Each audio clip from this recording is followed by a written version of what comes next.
Let's get a word on the big stories of the day. Alicia Fitzgerald, political correspondent, regular of this parish, is back with us. Alicia, good afternoon to you.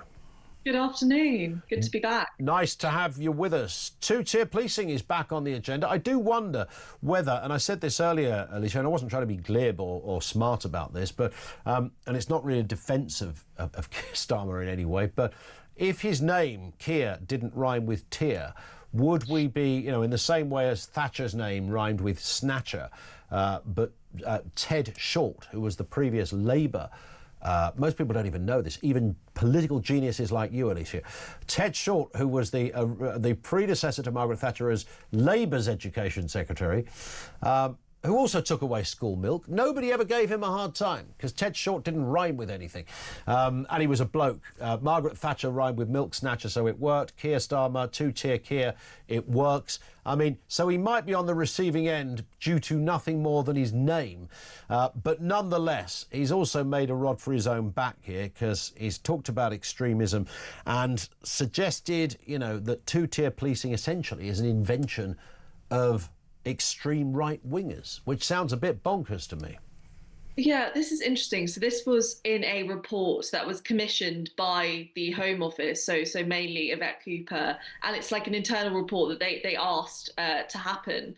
And this report has basically come back with all these findings about the definition of extremism and just lots of kind of crime and home affairs issues. But then what's happened with this report is that it seems as if the Home Office have kind of rejected all of the information and the recommendations in this report. So that kind of begs the question of what the purpose of commissioning this report was in the first place. If you're asking for this, all these opinions to come through about your policies and what you define as right-wing extremism, what you define as extremism generally, and then you say, oh, actually, I don't agree. What exactly is the purpose of having that report in the first place? I think that's I absolutely agree. And they talked about,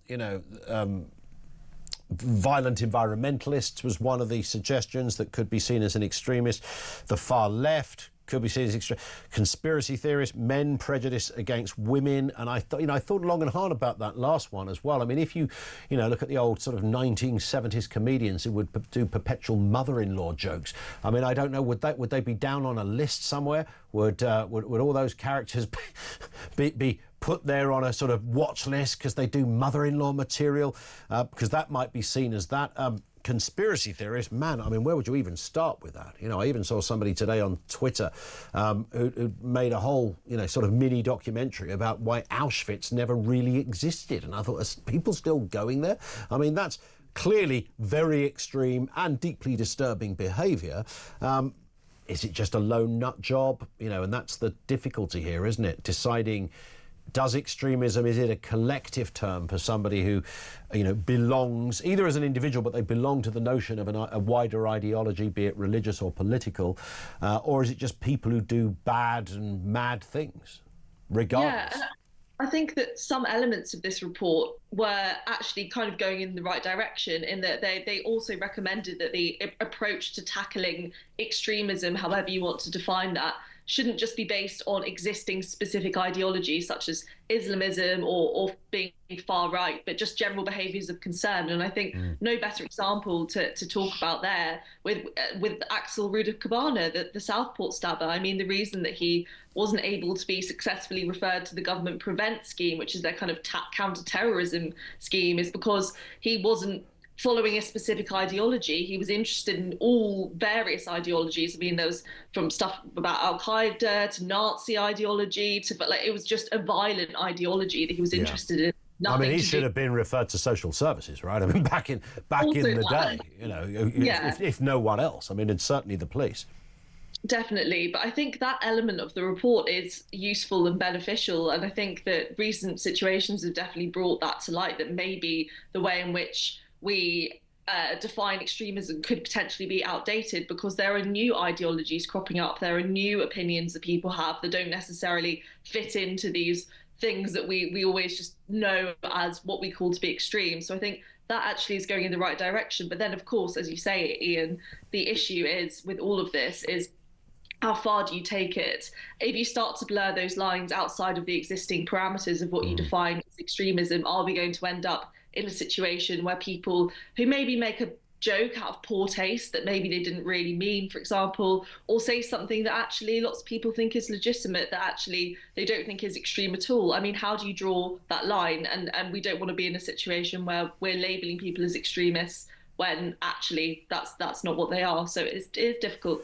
Let's talk about population. The UK population is set to hit 72.5 million by 2032, with 5 million growth almost driven entirely by immigration as births are offset by deaths. We're in a kind of curious time. I don't know if you remember the population of the country when you were born, Alicia. You're probably a few years older than me, I would guess. But nonetheless, do you... I can remember when I think it was 60 million or 58 million. That's not that long ago, by the way, in relative terms. So there's massive increases taking place. And clearly, any government, whoever they happen to be, infrastructure, schools, health services, taxation, have to take that into account. Can the UK even sustain these kind of numbers? Yeah, and I mean, to be honest, I think we've seen in recent years that regardless where the increase is coming from, we simply don't have enough resources to be able to sustain that volume and that amount of people, especially with the state of our public services at the moment. I mean, it's hard to get GP appointments, it's hard to get state school places for your children, all of these basic things. It's hard to get housing.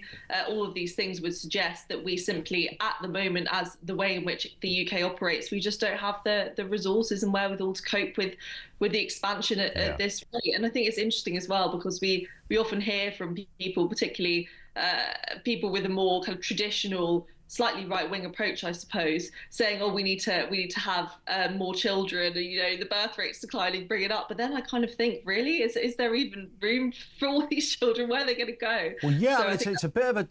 That's why it's such a sort of deep and interesting question, isn't it? You've got a growing larger older population because people live longer, and that's fantastic in most respects. But of course, it clearly does provide a challenge for healthcare and health services.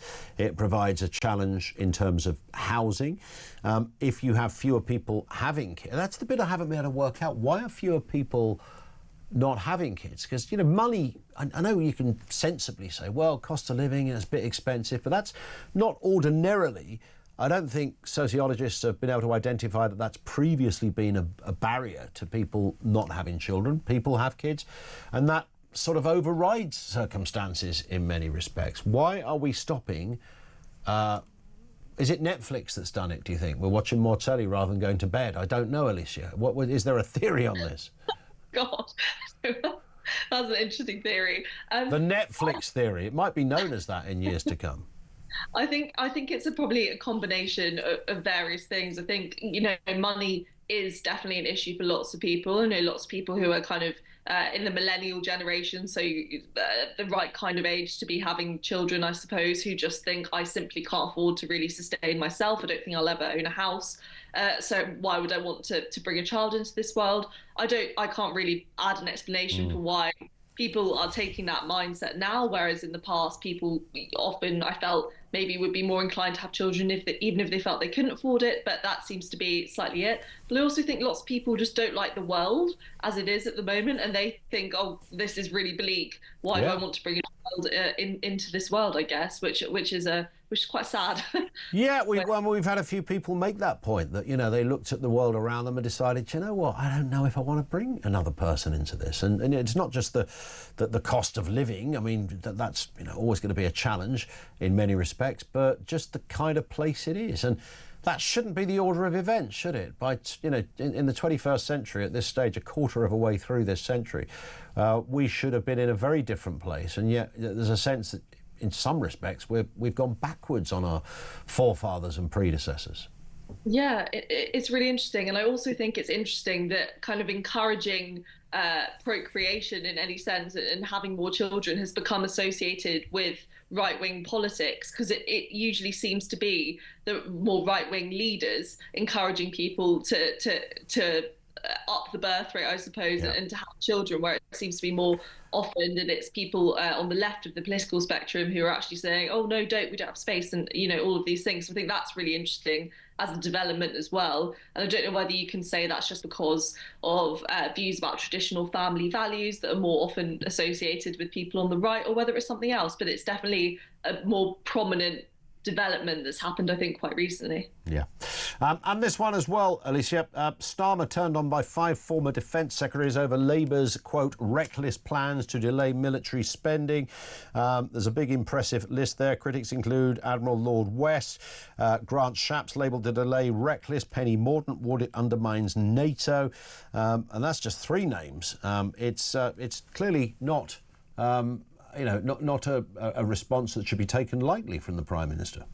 Well, no, and this is in light of the fact that it's predicted that, well, basically the Labour's defence spending policy at the moment is that they will up the UK GDP defence spending from the current 2% to 2.5% when the economic backdrop allows. So that's quite an ambiguous end. Obviously, we don't know when that will happen. It's now thought that that probably might not be until about 2032, so still obviously quite a few years off.